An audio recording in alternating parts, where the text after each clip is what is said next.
Bab 427, menghina kerabatku, maka harus mati. Dan pada saat Mileye menembak, anjing kaisar juga tiba-tiba terbang. Segera, teriakan datang dari tempat rahasia sekitarnya. Setelah beberapa saat, anjing kaisar muncul kembali di depan Mileye.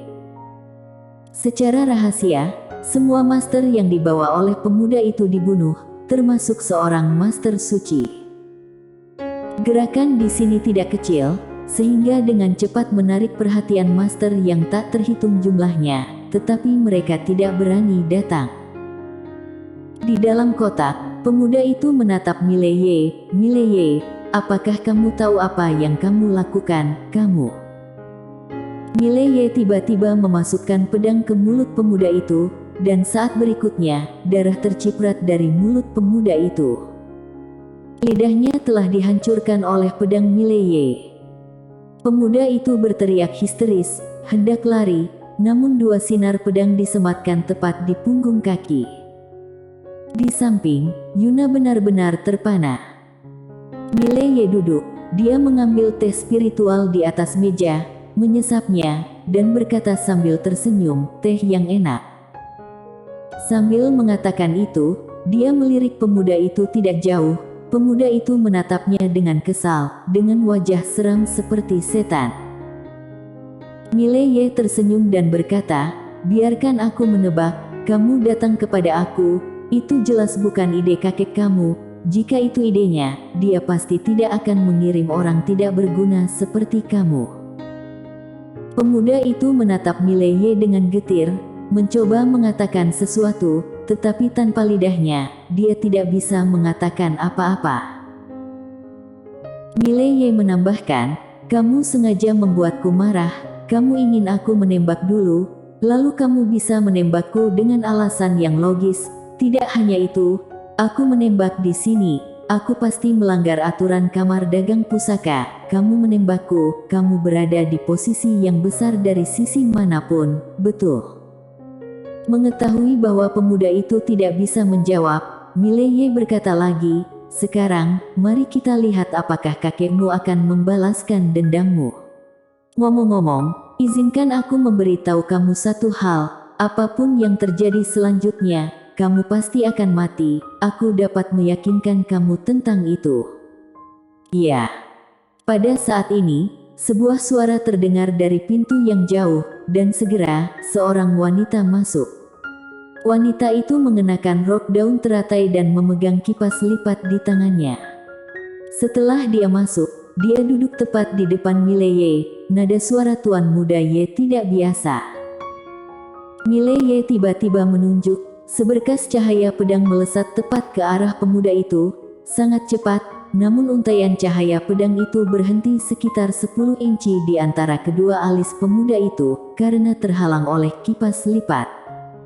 Wanita itu mengambil tindakan. Mileye menoleh untuk menghadap wanita itu, sudut mulut wanita itu sedikit terangkat, pedang tuan muda Ye sangat cepat. Mileye berkata dengan lembut, "Nona juga sangat kuat." Ketika suara itu terdengar, dia menekan telapak tangannya dengan ringan di atas meja, dan dalam sekejap, cahaya pedang hitam menebas wanita itu di sepanjang meja. Mata wanita itu sedikit menyipit, dan dia menunjuk ke suatu titik ke arah meja, berhenti. Meja sedikit bergetar, dan cahaya pedang hitam Mileye segera dipaksa berhenti.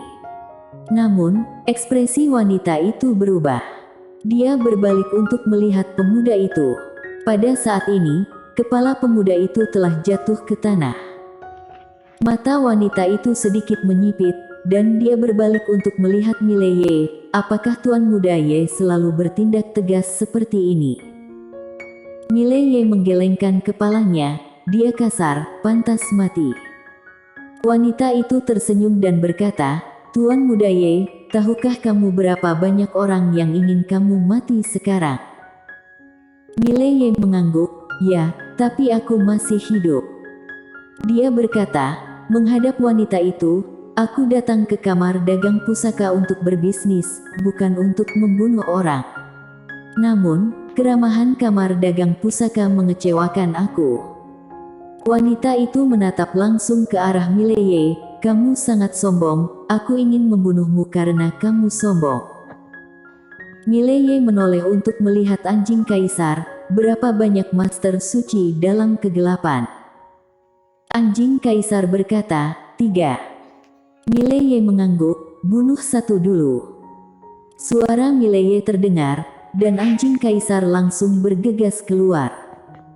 Mata wanita itu sedikit menyipit, dan dia akan menembak ketika Mileye tiba-tiba melambaikan tangan kanannya, dan sebuah pedang tergantung di sampingnya. Pedang di puncak menara. Dengan munculnya pedang ini, ekspresi wanita itu langsung berubah drastis. Mileye tersenyum, "Jangan gugup, jika kamu tidak bergerak, aku tidak akan bergerak." Wanita itu hendak berbicara ketika anjing kaisar masuk, dan di kakinya ada kepala berdarah.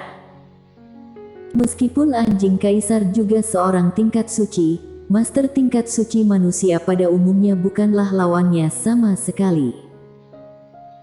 Ketika wanita itu melihat kepala yang berdarah, wajahnya tiba-tiba menjadi muram. Dia menatap langsung ke arah Mileye. Mileye bangkit, dia menatap wanita itu. "Ada banyak orang yang ingin membunuhku, aku tidak bisa mengalahkan banyak orang, tetapi siapa yang menembak aku duluan, aku akan menggigitnya.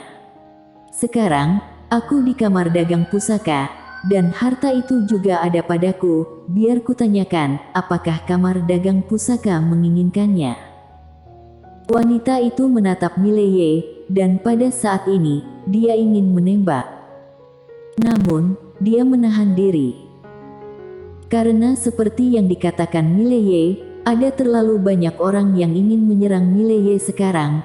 Namun, tidak ada yang menembak Mileye. Yang satu takut akan kekuatan di belakang Mileye, dan yang lain takut diambil keuntungan oleh orang lain.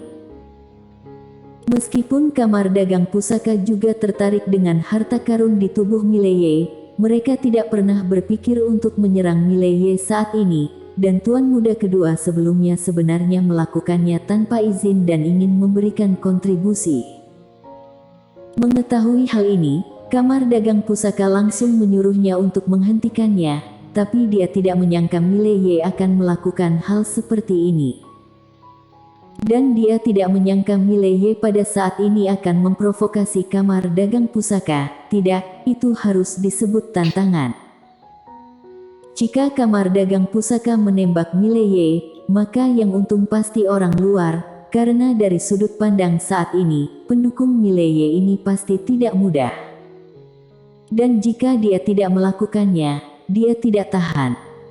Pada saat ini, seorang lelaki tua masuk. Melihat lelaki tua itu, wanita itu dengan cepat bangkit dan berjalan di depan lelaki tua itu. "Kakek, mengapa kamu datang?" Orang tua itu tersenyum sedikit. "Kakek saja yang tangani." Wanita itu mengangguk, lalu berdiri diam di belakang pria tua itu. Orang tua itu berjalan ke arah Mileye dan duduk. Dia melirik anjing kaisar yang tidak jauh dari sana, lalu menatap Mileye, dan berkata sambil tersenyum, "Pahlawan di usia muda. Dikatakan bahwa kamu berasal dari wilayah utara." Mileye menyingkirkan pedangnya dan berkata sambil tersenyum, "Ya."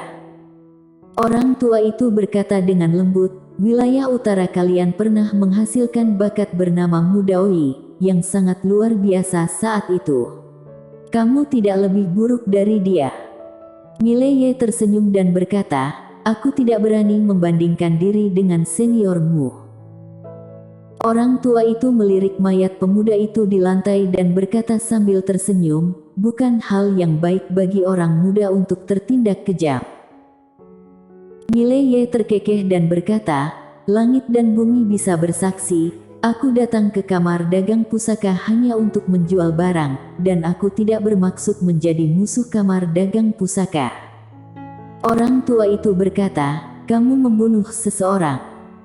Mileye berkata sambil tersenyum, dia yang duluan berbicara kasar. Orang tua itu menatap langsung ke arah Mileye, dosanya tidak pantas untuk kematian. Mileye berkata, "Jika mempermalukan kerabatku, maka pantas mati." Sermina Dugu melirik Mileye dan tidak berbicara.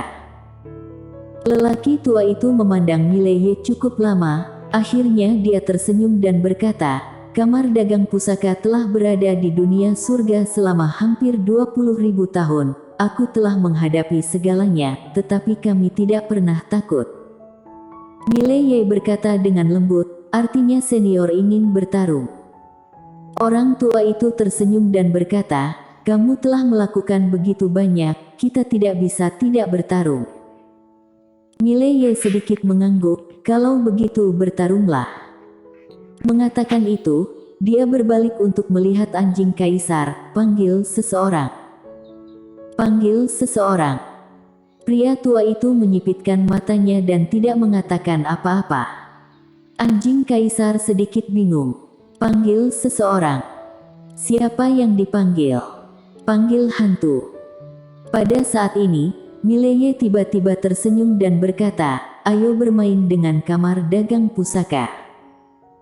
Suara itu terdengar, dia berdiri, dan anjing kaisar, yang tidak jauh dari sana, langsung menerkam lelaki tua itu. Ketika anjing kaisar menembak, ekspresi lelaki tua itu berubah drastis. Tangan kanannya menekan ke depan dengan tajam, ruang hampa di depannya penyok, namun, dengan benturan anjing kaisar. Bang! Ruang hampa di sekitarnya bergetar hebat dan langsung retak. Pada saat yang sama, seluruh kamar dagang pusaka mulai runtuh lapis demi lapis, dan lelaki tua itu terlempar sejauh ratusan meter. Kekuatan tabrakan sangat menakutkan. Di kamar dagang pusaka, master yang tak terhitung jumlahnya melarikan diri. Di kota, beberapa master bergegas menuju sisi ini karena terlalu banyak pergerakan. Namun, ketika mereka merasakan keganasan anjing kaisar, semua master berubah ekspresi mereka dan mundur, tidak berani mendekat. Di kejauhan, lelaki tua itu menatap anjing kaisar, matanya penuh ketakutan.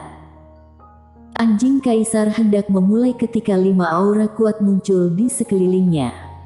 5 master suci. Anjing kaisar sama sekali tidak takut, dia hendak menembak ketika Mileye yang tidak jauh darinya tiba-tiba berkata, "Tunggu." Mendengar kata-kata Mileye, anjing kaisar berhenti, dan dia mundur ke sisi Mileye. Mileye berjalan tidak jauh di depan lelaki tua itu dan berkata sambil tersenyum, "Senior, hari ini, bahkan jika kamu meninggalkan aku di sini, kamar dagang pusaka kamu pasti akan rusak parah. Pada saat itu, bahkan jika kamu mendapatkan harta berharga dariku, bisakah kamar dagang pusaka diselamatkan? Selain itu, jika aku mati di sini, kekuatan di belakangku akan gila-gilaan melawan kamar dagang pusaka." Lelaki tua itu menatap Mileye, "Kamu yakin kamar dagang pusaka tidak akan melawanmu sampai mati? Itu sebabnya kamu sangat tidak kenal takut." Mileye menggelengkan kepalanya, berbalik untuk pergi, dan pada saat yang sama, suaranya terdengar di lapangan, "Aku hanya ingin dunia tahu bahwa aku, Mileye, tidak ingin menimbulkan masalah, tapi aku tidak pernah takut masalah. Jika kamu berani memprovokasi aku akan berani membunuh kamu." Saat dia mengatakan itu, dia melihat sekeliling dengan senyum muram, "Harta karun tingkat Shinji Xuanxiang ada di tubuhku, Mileye. Jika ada di antara kalian yang menginginkannya, datanglah padaku kapan saja." Setelah berbicara, dia membawa Sermina Dugu dan anjing kaisar ke kejauhan. Tidak jauh, lelaki tua itu menatap Mileye, tangan kanannya tergenggam erat. Di samping lelaki tua itu, wanita yang telah bertarung melawan Mileye sebelumnya berkata dengan sungguh-sungguh, "Kakek, apakah kamu benar-benar tidak ingin bertarung?" Pria tua itu memejamkan matanya perlahan, kekuatan monster itu lebih kuat dari yang kukira. Wanita itu berkata dengan sungguh-sungguh, "Mengapa monster seperti itu menyerah padanya?" Pria tua itu berkata dengan lembut, itulah sebabnya aku selalu takut. Ada desas-desus bahwa naga raksasa muncul di keluarga Gu hari itu. Seperti yang diduga, naga raksasa itu juga seharusnya dipanggil oleh Mileye ini. Di belakang orang ini, benar-benar tidak mudah. Wajah wanita itu sedikit jelek, tapi dia secara terang-terangan membunuh orang kamar dagang pusaka. Orang tua itu berkata, apakah kamu tidak melihatnya? Dia gila sekarang. Dia memiliki terlalu banyak musuh, dan karena itu, dia tidak takut membuat musuh baru sama sekali, karena tidak ada perbedaan antara tambah satu ataupun kurang satu. Jika orang seperti ini tidak bisa dibunuh dalam sekejap, akan ada masalah tanpa akhir. Wanita itu akan berbicara ketika Yuna buru-buru berlari. Ketua, ketika Anda bertarung melawan monster itu barusan, Mileye merampok treasure trove kita. Pria tua itu bersambung.